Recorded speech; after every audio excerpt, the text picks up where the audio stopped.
President's package shooting exercise will take place at the NDA open range in Afaka. He urged the public to avoid the area throughout the exercise period for safety reasons. Maidawa assured residents that all necessary safety measures had been put in place for the successful conduct of the training.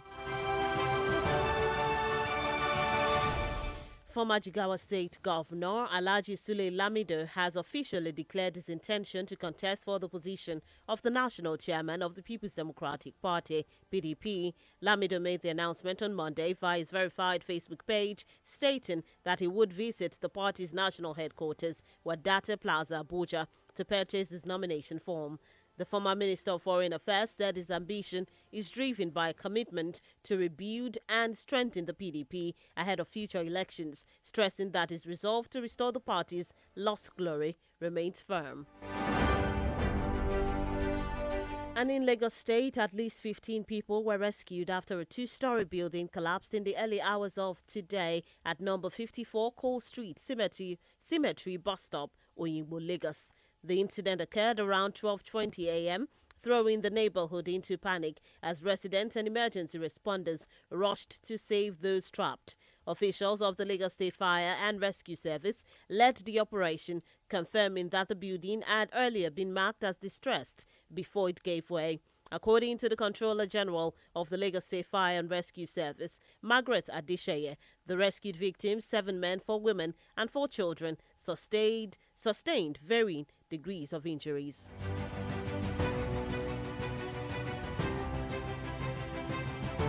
Still in Lagos State, the Lagos State Commissioner of Police, Olorundare Jimoh, has warned activists Omoyele Sowore and others against mobilizing protests over recent demolitions in the state. Jimoh, while addressing journalists on Monday at the Yano-Oworo axis of the Third Mainland Bridge, said the command had deployed personnel around Lagos to prevent any demonstrations that could cause public disorder. He cautioned that the police would not tolerate any attempt to block major highways or disrupt the peace currently being enjoyed in the state.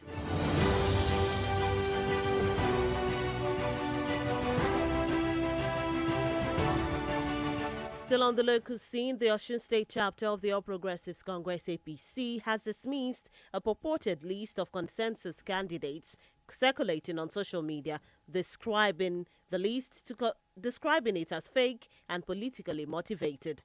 The party accused the ruling People's Democratic Party (PDP) of fabricating the list to create confusion ahead of the 2026 governorship election. APC chairman Tajuddin Lawal, in a statement on Sunday, said the alleged list was a product of beer parlor gossip aimed at causing division within the party. Lawal urged party members and the public to disregard the publication, insisting that the APC had not compiled any consensus list. And lastly, on the local scene in Kwara State, the All Progressives Congress APC in Kwara State has dismissed claims that it has zoned its 2027 governorship ticket to Kwara North. State Chairman Sunday Fagbemi clarified this during an interview on Diamond FM's Ebawadasi that no decision has been made on zoning, noting that such matters fall under the jurisdiction of the party's national leadership. Fagbemi stated that the state chapter has not discussed zoning and that any eventual decision would still require ratification from the APC's national secretariat. He emphasized that every aspirant retains the right to contest, regardless of senatorial district. And that's it on the local scene. The news on the hour is reaching you from Diamond 88.7 FM in Lorry. We'll take a short break when we return. 4 killed as police protesters clash in Cameroon's Douala ahead of election results. We'll bring you that story in foreign news and some others in the world of sports. Please stay with us.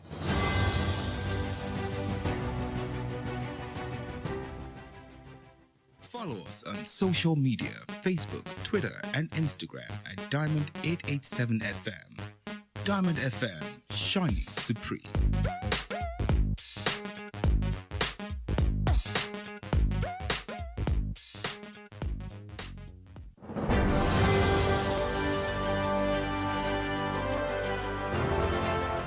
Welcome back from that break. If you're just tuned in and joining us, you're listening to the news on the hour reaching you from Diamond 88.7 FM in Lorry. Before that break, we brought you local stories. Now we move on to the foreign scene. At least 4 people have been killed in Cameroon's largest city, Douala, following clashes between police and supporters of opposition candidate Issa Shiroma ahead of the announcement of presidential election results. The violence erupted on Sunday after hundreds of Shiroma's supporters defied a protest ban, barricading roads, burning tires, and throwing stones at the police. Security forces responded with tear gas and water cannons, while protesters reported they attacked police stations in parts of the city, according to Regional Governor Samuel Diodon Ivaha Diboa. Official results are expected from the Constitutional Council on Monday. Still on the foreign scene, Argentine President Javier Milei, Libertarian Party, scored a decisive victory in midterm legislative elections, giving him a renewed mandate to continue a sweeping of economic reforms despite public frustration over harsh austerity measures. Milei's government has sharply reduced subsidies and spending, moves that have slowed inflation but strained household finances. Pollster Gustavo Cordoba noted that results likely secure Milei's enough seats in Congress to block any overturning of his vetoes. And in sports news, Super Eagles captain William Troost Ekong has said Nigeria faces a challenging task at the 2025 Africa Cup of Nations in Morocco, with Group C opponents Tunisia, Uganda, and Tanzania expected to provide tough competition. The 3-time champions will be aiming for their 4th continental title after narrowly losing the 2023 final to Cote d'Ivoire. Troost Ekong noted that Tunisia's experience and recent form make them a difficult opponent, while Uganda and Tanzania bring intensity and unpredictability. He stressed that there will be no easy games at the tournament as Nigeria targets top spot in the group.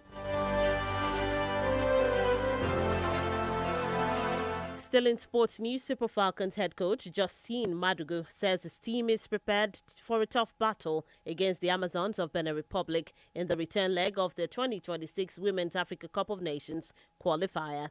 Nigeria won the first leg 2-0 in Lome, with goals from Chiwendu Ihezwo and Esther Okoronkwo.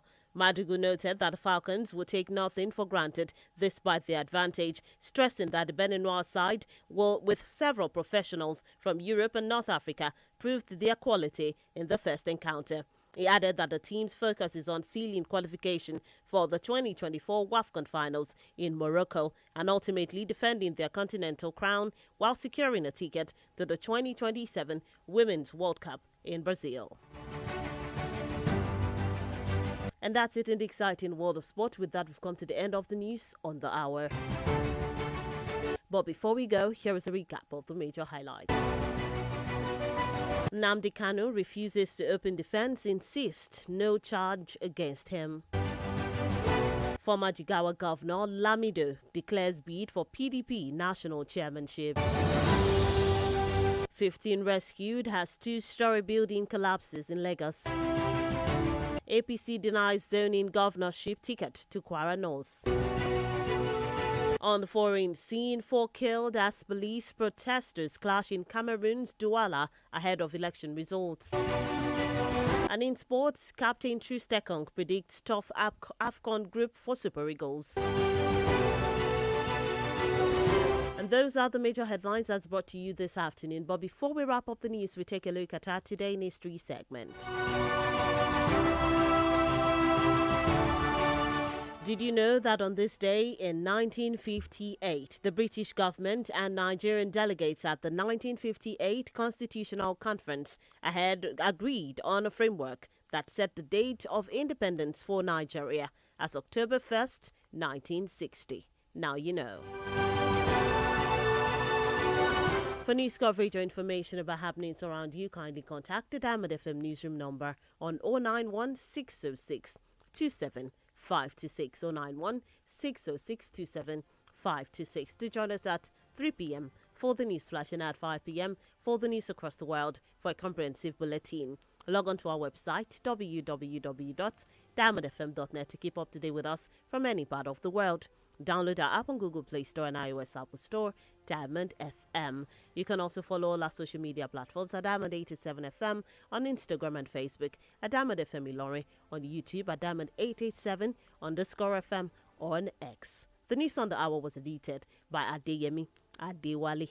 I am Bisola Oduwole Suleiman. Thank you for listening to your shining supreme station. Do stay tuned for the news in Yoruba language. Good afternoon and have a wonderful rest of the day and a great week ahead.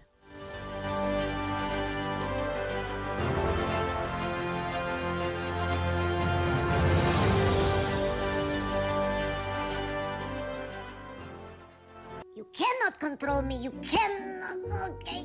You can have a little control, but I'm still in charge. I can attack any minute, but you can control for like a second. Oh, that's nice. That's